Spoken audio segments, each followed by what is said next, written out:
अमेठी उत्तर प्रदेश से श्री भूपेंद्र कुमार मिश्र जी, आपने प्रश्न पूछा है कि कृपया साईं के बारे में जानकारी दीजिए।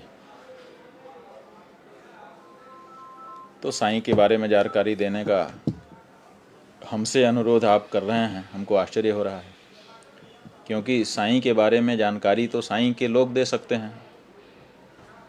हम तो साईं के लोग नहीं हैं, हम तो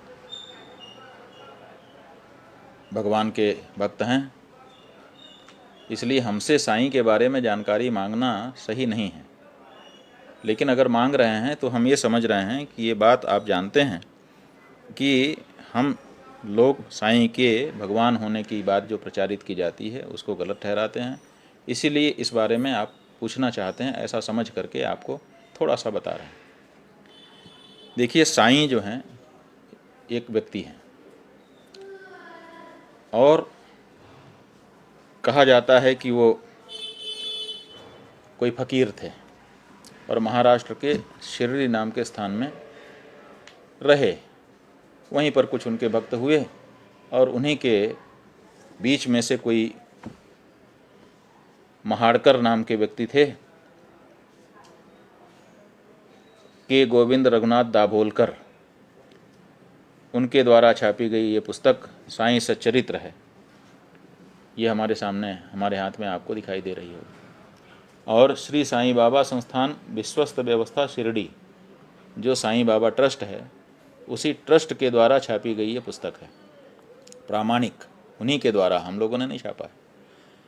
तो ये पुस्तक हम लोगों ने देखी और इस पुस्तक में ये कहा गया है, और साईं बाबा के लोग इस पुस्तक से इतर भी जगह जगह पर इस बात का प्रचार करते हैं कि साईं बाबा ही परब्रह्म परमात्मा हैं और राम कृष्ण शिव सब तो उनके जन्माए हुए हैं। तो ये बात हम लोगों को ठीक नहीं लगती है।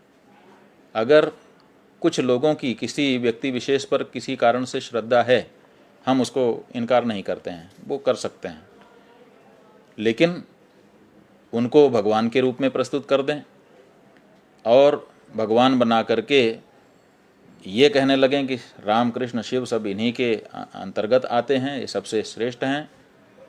और फिर सनातन धर्म के जो मंदिर पहले से बने हुए हैं, कोई शिव मंदिर बना है, कोई कृष्ण, कोई राम मंदिर बना हुआ है, कोई गणेश जी का मंदिर, कोई हनुमान जी का मंदिर बना हुआ है, उन मंदिरों में साईं बाबा की मूर्ति ले जा करके स्थापित कर दें, तो ये हम लोगों को स्वीकार नहीं है।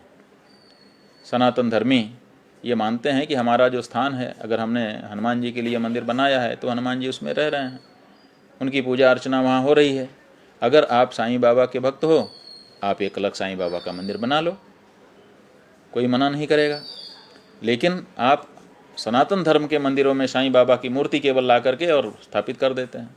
और साईं बाबा की जो मूर्ति स्थापित की जाती है वो कैसी है कि साईं बाबा जो व्यक्ति हैं वो अपना बायां पैर नीचे रखे हैं और दाहिना पैर बाएं पैर के ऊपर, माने पैर के ऊपर पैर चढ़ा करके बैठे हुए हैं, जो कि हमारे यहाँ अशिष्टता माना जाता है। किसी भी बड़े के सामने कोई व्यक्ति पैर पे पैर चढ़ा करके बैठे, इसको शास्त्र की दृष्टि से अशिष्टता माना जाता है। तो वो वैसी मूर्ति दिखाई जाती है और उस मूर्ति के बारे में कहा जाता है कि यही मूर्ति जो है परब्रह्म परमात्मा है। और फिर साईं चालीसा, साईं संध्या, साईं गायत्री, साईं सब कुछ साईं साईं में कर दिया गया है। साईं राम, सीताराम की जगह साईं राम, ये सब जो होने लगा, जो सनातन धर्म का परिवर्तन किया जाने लगा, जैसे धर्म परिवर्तन होता था ना, तो धर्म परिवर्तन के बारे में ये जानकारी है सबके मन में कि किसी व्यक्ति के धर्म को बदल देते हैं। पहले कोई हिंदू होता है, फिर उसको कुछ और धर्म में बना देते हैं, पहले कोई कुछ और होता है, उसको किस धर्म में बना देते हैं। इसी का नाम है धर्म परिवर्तन। यहाँ एक अलग प्रकार की कोशिश हो गई। इन्होंने कहा धर्म को ही परिवर्तित कर दो, सनातन धर्म का जो स्वरूप है उस सनातन धर्म के स्वरूप को ही परिवर्तित कर दो। और वो कार्य इस संस्था के लोगों के द्वारा और इनका नाम लेकर के, इनके अनुयायी हों चाहे ना हों, उनके द्वारा किया जाने लगा। तो जगत गुरु शंकराचार्य जी महाराज, परम पूज्य ज्योतिष पीठ और द्वारका शारदा पीठ के जगत गुरु शंकराचार्य जी महाराज से जब सनातन धर्मियों ने पूछा तो उन्होंने कहा कि हमारे यहाँ साईं नाम का कोई देवता हमारे शास्त्र में नहीं है, और हमारे शास्त्र में जिन देवताओं का वर्णन है उन्हीं देवताओं की पूजा उपासना की जा सकती है। नए देवता इस तरह से नहीं गढ़े जा सकते। और फिर साईं सच्चरित्र जब मंगा करके पढ़ा गया तो बड़ा अटपटा लगा, क्योंकि पन्ने पन्ने पर ऐसी बातें हैं। ये देखिए अध्याय 23 है, 157 पृष्ठ, यहाँ लिखा हुआ है, ये उन्हीं के भक्त के द्वारा लिखा गया ग्रंथ है। और लिखा है कि मैं अनल हक हूँ। वे सदा यही कहते थे कि मैं तो यादे हक हूँ। अल्लाह मालिक सदा उनके होठों पर था। जिसके होठों पर सीता राम का, राधा कृष्ण का, शिव शिव शंभो शंभो का उच्चारण कभी नहीं आया, सदा होठों पर अल्लाह मालिक रहता था, वो हमारा देवता कैसे हो सकता है? अगर ये माने कि वो मुस्लिम थे लेकिन सबके साथ उनका व्यवहार था, हिंदू मुस्लिम सब के प्रति समान भावना थी, तो फिर अल्लाह मालिक क्यों कहते थे? उन्होंने तो राम अल्लाह नहीं कहा। अगर राम अल्लाह भी कहते तो विचार किया जाता। साफ कहते हैं कि अल्लाह मालिक उनके होठों पर रहता था। और फिर तरह तरह की बातें बताई गई हैं। मांसाहार के बारे में बताया गया है, नमाज के बारे में बताया गया है, और दूसरी चीज़ों के बारे में बताया गया है।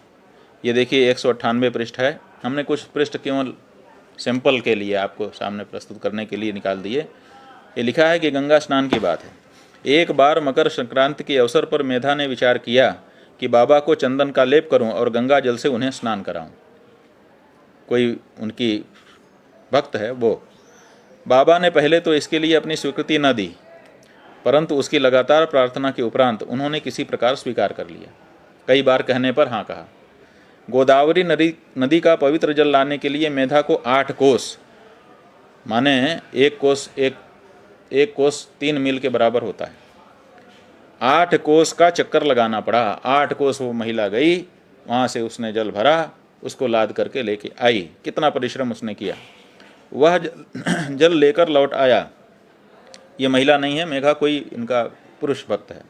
और दोपहर तक पूर्ण व्यवस्था कर ली। तब उसने बाबा को तैयार होने की सूचना दी। बाबा ने पुनः मेघा से अनुरोध किया, मुझे इस झंझट से दूर ही रहने दो, मैं तो एक फकीर हूँ, मुझे गंगा जल से क्या प्रयोजन। माने कितना दृढ़ है वो अपने फकीरी में। ये फकीर जो होते हैं ना, ये इतने कट्टर नहीं होते हैं। ये तो कहते हैं हम सूफियाना अंदाज है कि हम तो सब में परमात्मा को देखते हैं, लेकिन ये सूफी व्यवहार भी नहीं है इनका, दिखाई दे रहा है। पहले तो माने नहीं गंगा जल से नहाने के लिए, जब गंगा जल आ ही गया तब उन्होंने कहा कि मुझे इस झंझट से दूर ही रहने दो, गंगा स्नान इनके लिए झंझट है, मैं तो एक फ़कीर हूँ। और साफ कह दिया कि मैं तो एक फ़कीर हूँ, मुझे गंगा जल से क्या प्रयोजन। तो जिसे हमारी माँ गंगा से प्रयोजन नहीं है, उससे हमारा क्या प्रयोजन हो सकता है। अगर इतनी सी बात कह दी गई तो बाद में बड़ा हल्ला मचाया लोगों ने। तरह तरह की बातें उनके इसमें लिखी हुई है। ये लिखा हुआ है कि कभी कभी वे मीठे चावल बनाते और कभी मांस मिश्रित चावल पुलाव बनाते थे और उसी का प्रसाद बांटते थे, नैवेद्य वितरण। आप ये बताइए कि क्या मांसाहार का प्रसाद भगवान को भोग लगता है, और क्या उसको प्रसाद बांटा जाता है, और क्या उसको सब लोग लेते हैं? प्रसाद के नाम पर अगर आप कुछ बांटेंगे तो हम नहीं लेंगे तो भी हमको दोष लगता है, और ले लेंगे तब आप हमको भ्रष्ट कर देंगे। तो ये प्रसाद के नाम पर हम सनातनियों को भ्रष्ट करने की जो चाल चली गई है, वो कहीं ना कहीं इसके अंदर चली गई है। एक यहाँ पर प्रसंग है 271 पृष्ठ पर। ऐसे ही एक अन्य अवसर पर उन्होंने दादा से कहा कि देखो तो नमकीन पुलाव कैसा पका है। दादा ने यूँ ही मुँह देखी कह दिया कि अच्छा है। तब वे कहने लगे कि तुमने ना अपनी आँखों से देखा और ना जिह्वा से स्वाद लिया, फिर तुमने यह कैसे कह दिया कि यह उत्तम बना है। थोड़ा ढक्कन हटाकर तो देखो। बाबा ने दादा की बाँह पकड़ी और बलपूर्वक बर्तन में डालकर बोले, थोड़ा सा इसमें से निकालो और अपना कट्टरपन छोड़कर चक्कर देखो। माने जो व्यक्ति मांस नहीं खा रहा है उसको भी मांस खाने के लिए विवश करने की कोशिश भी इनके द्वारा दिखाई दे रही है। ये जो बातें हैं इसके कारण से ये सनातन धर्मियों के बारे में जगत गुरु शंकराचार्य जी महाराज ने आगाह किया था कि ये हमारे देवता नहीं हैं, इसलिए सनातन धर्मियों को इनकी पूजा से दूर रहना चाहिए। बाकी कोई सनातन धर्मी नहीं है और वो किसी को मान रहा है उसके लिए हम जिम्मेदार नहीं। लेकिन जो सनातन धर्मी है, जिसको अपने शास्त्रों में विश्वास है, जिसको अपने गुरु में विश्वास है और जो उनकी बातों को मान करके तदनुसार जीवन यापन करता है, उन्हीं के लिए यहाँ से बातें कही जाती हैं। कुछ लोग नाराज़ हो जाते हैं कि इनके बारे में उनके बारे में क्यों कह दिया। तो भाई नहीं कहेंगे तो अपन जो हमारे अनुयायी हैं उनको हम रोकेंगे कैसे।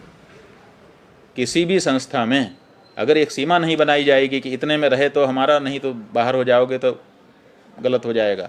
तो हम अपने जो अनुयायी हैं, सनातन धर्मी हैं, जो वेद शास्त्रों के अनुसार अपना जीवन जीना चाहते हैं, उनको निर्देश देने के लिए उल्लेख करना पड़ेगा कि नहीं करना पड़ेगा, ये बताना पड़ेगा कि नहीं बताना पड़ेगा कि मांस मिला करके अगर कोई कुछ परोस रहा है तो आप उसको स्वीकार मत करिए। रामचरितमानस में कथा आई हुई है कि राजा प्रताप भानु ने भंडारा किया और उसने भंडारे में पशुओं का और मनुष्य का भी मांस मिला करके पका दिया। आकाशवाणी हुई और ब्राह्मण लोग बैठ चुके थे भोजन करने के लिए, लेकिन भय रसोई भूसुर मासु सब द्विज उठे मानि विश्वासु। जैसे ही आकाशवाणी ने कहा कि अरे रसोई में तो मांस पकाया गया है, वैसे ही सब लोग, सारे ब्राह्मण उठ करके खड़े हो गए कि हम नहीं खाएंगे। तो पत्तल पे बैठ चुके थे लेकिन उठ गए। तो ये बात हमको बतानी पड़ेगी कि प्रसाद